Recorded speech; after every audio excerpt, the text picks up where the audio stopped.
Before I get into this, I just want to make abundantly clear that I do not have a problem with any of the actors in this show. I'm no acting critic, but I feel like they all did their best, and hey, if I was given the opportunity to play frickin' General Iroh, who I look and sound nothing like, I would jump at the chance. There's a couple kid actors in here, and I don't like shitting on child actors, so I won't. My issues with this show lie with the casting director, the writers, and the showrunner. And of course, whoever at Netflix signed off on this. The rest of the production crew and the actors get my utmost respect. With that being said, if you've watched my channel for any amount of time, you would know I'm not a rageful person, but I'm gonna channel my inner angry Joe here as I review these episodes one by one. Let's get into it. Oh, and before that, I did make a recap of Book 1 of Avatar: The Last Airbender, the original show. Go watch that if you want a little refresher and to cleanse your mind of this live action. And to be honest, that video is performing horribly.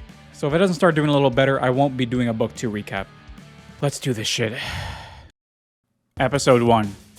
Now I don't really have an issue with them starting the show with a flashback of 100 years ago and how the war started, but showing the Airbender's demise is a needless addition. We're supposed to find out together with Aang that the Airbenders were wiped out. That way, when he feels the shock of finding out, we can sort of feel the same shock with him. I'm sure somebody at Netflix wanted some action scene up front because they think action for the sake of action would capture the audience's attention. I'll tell you what captures the audience's attention. The fucking title. The only reason I'm watching your stupid fucking show is because you got the rights to adapt a franchise already beloved by me and millions others. The only thing you have to do is not fuck it up. It's already written for you. You already have the production value to make it work. But guess what they do? Come on, guess. They fuck it up. You done fucked it up! Now, I don't know if I'm just getting fed up with live actions in general or what, but this show really triggered me. Now just sit back and relax as I rage over exactly how they fucked it up, in my humble opinion. Now, for the most part, I think the first episode is fine.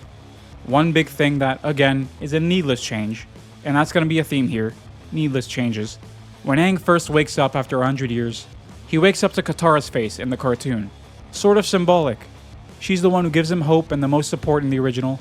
Here, he wakes up alone and then goes to play with some kids. Sure, whatever. And for a show that really tries to push certain agendas, which we'll get into later, why did they make Katara so much less responsible? In the original, she's really the one keeping the village together and doing all the day-to-day chores, whereas Sokka takes on the somewhat hollow task of protecting the village, being that they're never attacked and there are only children around to fight with. Another needless change. Appa is okay looking. I've got bigger fish to fry than Appa. He's not really much of a character in this show, never really bellows or moans or gives us any sort of reactions whatsoever. But again, there's bigger issues. Episode 2. So, in the second episode, they head to Kyoshi Island.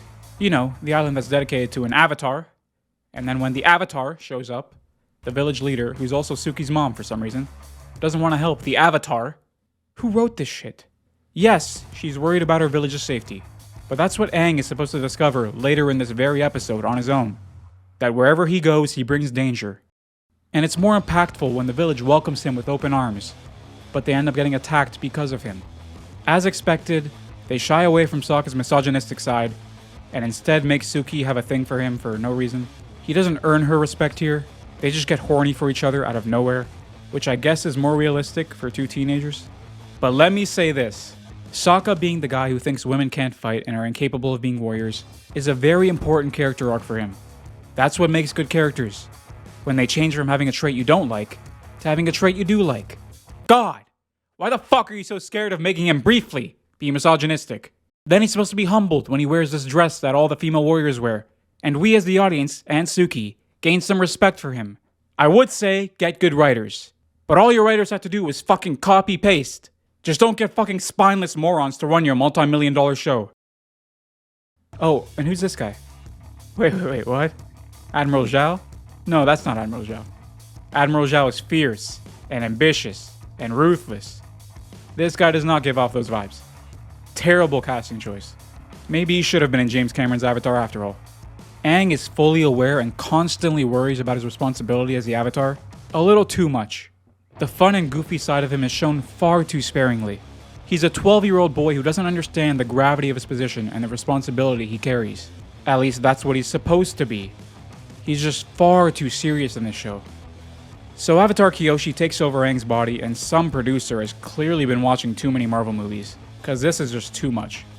To be fair though, the episode intros do kind of sound like the Avengers theme. So when exactly what this bitchy mom was afraid of comes true, that is, they get attacked by the Fire Nation, she just goes, "Thank you for getting us to believe again." What the fuck are you talking about? You were right. Who fucking wrote this? Episode 3. Azula and Ozai do not need to be in this season. Stop it. Here's a YouTube comment on a video I saw on Ozai that perfectly describes why his face shouldn't be shown until season 3. So shout out to this person. You see, that's called good writing. But Netflix can't afford good writers. They just shifted the whole Northern Air Temple section with the Mechanist into this episode and combined it with Jet. Honestly, probably the most clever thing the writers did, combining those two episodes. Well done, guys. Well done. Well done. Well done. Nice. I still don't like how they combined it, especially how they separated Katara, Sokka, and Aang here, so they're all doing their own thing. We need these characters to bond together, to spend more time together. The relationship between the three of them, and Momo and Appa, is the heart of the show. Let's do some math here. Not my strong suit, but let's try. There's 8 episodes in the live action, each a little over 40 minutes, a couple over 50. The original cartoon had 20 episodes in book 1, each about 20 minutes. So you had the perfect amount of time to adapt the show exactly as it was. I don't know why live actions are so afraid to copy. Your audience is literally made up of people who love the original and just want to see it done the same way with minute differences with real life people. It's that simple. Anyways, they kept cock-teasing us with the My Cabbages line. Then when the guy does say it, he goes a little overboard and it just sounds shit. Episode 4. This is not my King Boomy. King Boomy is weird and goofy, sure, but he wasn't ever angry at Aang for being gone for 100 years. He cared for him and gave him challenges to help him. This Boomy seems like he fucking hates him. What the fuck is that about? Stop changing the characters I love, goddammit. Make your own show if you want to make new characters. This music group and the Labyrinth is inserted here from Season 2. That just makes me worry that they're going to change Season 2 even more than they've already changed Season 1. Katara doesn't take on enough responsibility here again.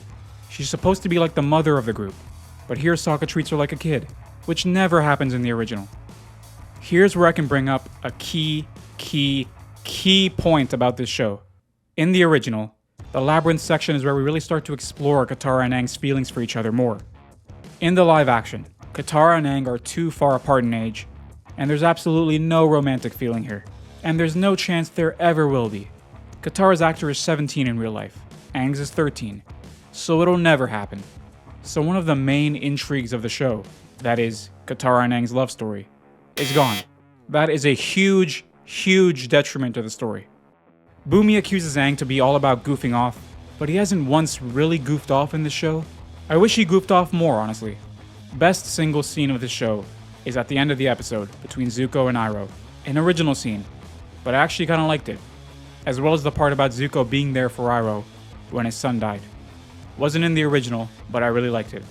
So the writers didn't make all bad additions. Episode 5. Why is the Fire Lord showing any kind of sympathy for Zuko? Never felt that in the original. And also, where the fuck has Azula's self-confidence gone? That's what makes her a great villain in the show. The fact that she's supremely self-confident, sadistic, and ruthless. Her confidence isn't supposed to waver until the end of the show. Now she's immediately less intimidating of a character. Nice job. And why the fuck are Katara and Sokka in the spirit world too? That's not how it works. You don't just get to fucking tag along like it's a goddamn field trip. Besides the spirit world section not being at all the same to the original, I kinda liked Katara's flashback section. But Sokka's? Oh, what have you done? Sokka isn't supposed to have passed his ice dodging test before his dad left.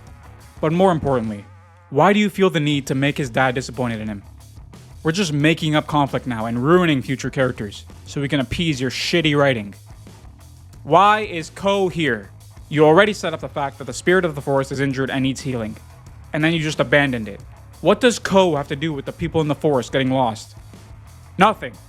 I like Gyatso in this, so that section is nice. But I'm sorry. You're telling me Aang is going to fly all the way to Roku's temple with just his glider? My fucking ass. Episode 6. Simple lines are now starting to piss me off. Like when Roku says, "Who dares disturb the peace of the Avatar?" like, bitch, you know exactly who. They say in one of the earlier episodes that Aang can only converse with the avatars in their temples. Just not true. And this fucking theme that he has to put his friends aside and their liabilities and all that shit. First of all, they're fucking hammering us over the head with this point. Second of all, that's a concept that doesn't come to Aang's mind until much later, when he's mastered most of the elements. Do you know how to save narrative points? Why are we just rushing everything forward? June and the Shirshu are good. I don't know why Zuko and Iroh couldn't come with them like the original, but whatever. Besides me still thinking that Zhao is underwhelming in this, the entire section where Aang is captured and Zuko saves him is actually good. I enjoyed it. Maybe the best part of the show. Also the closest to the show in terms of adaptation. But Aang and Zuko are talking way too much here. Stop rushing things. Save it. This is just supposed to be a seed that Aang plants in Zuko's mind about how they could be friends. But Zuko is still too single-minded to really listen. Zuko does put the importance of capturing Aang above the importance of his crew in the original. But after Iroh explains his story to them, they feel some sympathy. And then he puts their safety first and shows that he cares, and they reconcile. You've got all of that here too. Except wait.